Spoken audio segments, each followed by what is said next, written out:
এই ভিডিওতে আমরা দেখব যে টেটের জন্য চাইল্ড ডেভেলপমেন্ট অ্যান্ড পেডাগজি থেকে যে থিওরি রিলেটেড প্রশ্নগুলো আসে, তো কোন তত্ত্ব কে প্রবর্তন করেছেন।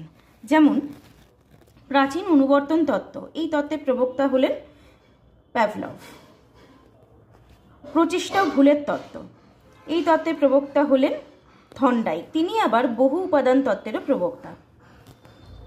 জ্ঞানমূলক বিকাশ তত্ত্ব, এই তত্ত্বের প্রবক্তা হলেন জ্যাঁ পিয়াজে। সক্রিয় অনুবর্তন তত্ত্ব, এই তত্ত্বের প্রবক্তা হলেন স্কিনার।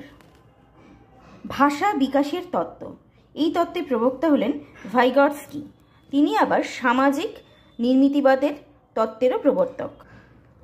নৈতিক বিকাশের তত্ত্ব, এই তত্ত্বের প্রবক্তা হলেন কোলবার্গ। মনোসামাজিক বিকাশ তত্ত্ব, এই তত্ত্বের প্রবক্তা হলেন এরিকসন।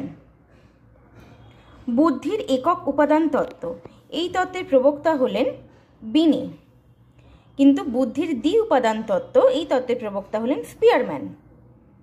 দলগত উপাদান তত্ত্বের প্রবক্তা হলেন থার্স্টোন। বুদ্ধির বাছাই তত্ত্বের প্রবক্তা হলেন থমসন।